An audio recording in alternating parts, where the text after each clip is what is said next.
Bismillahirrahmanirrahim. Assalamualaikum warahmatullahi wabarakatuh. Oke, bagaimana kabarnya anak-anak hari ini? Ustazah harap semoga semuanya dalam keadaan sehat walafiat tanpa kurang suatu apapun. Oke, anak-anak semuanya, pada pertemuan hari ini kita akan membahas mengenai persebaran sumber daya alam. Persebaran sumber daya alam itu dibagi menjadi dua, yaitu persebaran sumber daya alam tumbuhan dan persebaran sumber daya alam hewan. Yang pertama kita akan membahas tentang persebaran sumber daya alam tumbuhan. Dilihat dari kondisi alam yang ada di Indonesia, persebaran sumber daya alam tumbuhan itu sendiri dibagi menjadi beberapa wilayah, yaitu yang pertama adalah wilayah pantai, yang kedua wilayah dataran rendah, yang ketiga wilayah dataran tinggi. Kita akan bahas satu persatu. Wilayah pantai.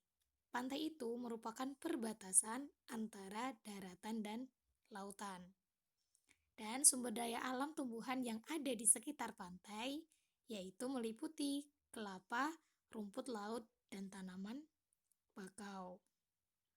Selanjutnya adalah wilayah dataran rendah. Dataran rendah merupakan daerah datar yang ketinggiannya kurang dari 200 meter di atas permukaan laut.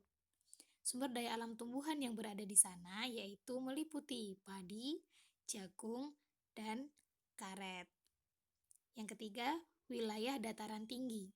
Dataran tinggi yaitu daerah yang mempunyai ketinggian lebih dari 200 meter di atas permukaan laut.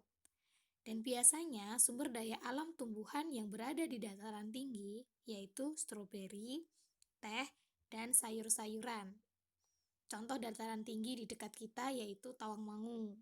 Jadi kalau anak-anak pernah pergi ke Tawangmangu dan di sana menemui stroberi, teh, dan juga sayur-sayuran, nah di situ adalah persebaran sumber daya alam tumbuhan yang berada di dataran tinggi. Selanjutnya yaitu persebaran sumber daya alam hewan. Jadi ada beberapa jenis hewan yang tersebar tidak merata di seluruh wilayah Indonesia. Dan secara umum, hewan itu dibedakan menjadi dua. Yang pertama hewan ternak, yang kedua hewan liar. Hewan ternak. Hewan ternak adalah hewan yang sengaja diternak oleh manusia untuk memenuhi kebutuhan hidupnya.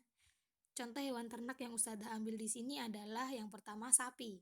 Nah, sapi ini merupakan salah satu hewan ternak yang dapat diambil manfaatnya. Yang pertama, dagingnya untuk bahan makanan. Yang kedua, kulitnya untuk membuat alat musik, contohnya kendang.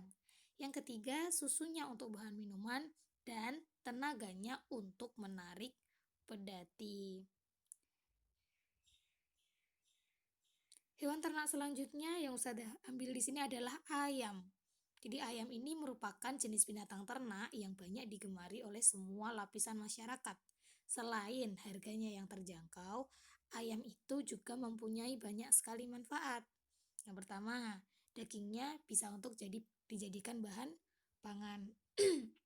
Yang kedua, telurnya untuk bahan membuat kue. Yang ketiga, bulunya bisa digunakan untuk bahan membuat kemoceng. Selanjutnya, setelah hewan ternak, kita membahas hewan liar. Nah, hewan liar ini adalah hewan yang hidup di alam bebas dan tidak diternak oleh manusia. Dan hewan liar itu biasanya hidup di alam bebas seperti di hutan-hutan. Contohnya, di sini Ustazah mengambil contoh badak bercula satu. Badak bercula satu ini hidupnya di hutan-hutan Sumatera dan hutan-hutan Jawa. Badak bercula satu ini dapat diambil manfaatnya. Apa yang diambil? Yaitu cula. Jadi cula itu yang ada di depan, di mukanya badak, itu ada culanya. Nah, itu culanya biasanya diambil untuk dimanfaatkan. Yang kedua yaitu harimau Sumatera.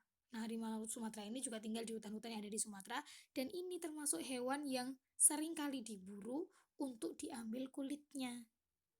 Seperti itu.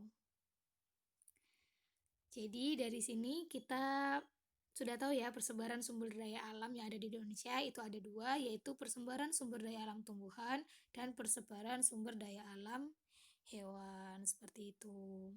Jadi untuk pertemuan kali ini, insya Allah kita membahas sampai di sini dulu. Semoga anak-anak paham. Dan jika ada yang belum paham, bisa ditanyakan ke Ustadzah melalui pesan WA atau komentar di kolom komentar yang ada di Classroom. Seperti itu nggak anak-anak? Oke, selamat belajar, tetap jaga kesehatan. Jangan lupa untuk selalu berdoa dalam setiap kegiatan. Cukup sekian dari Ustadzah. Wassalamualaikum warahmatullahi wabarakatuh.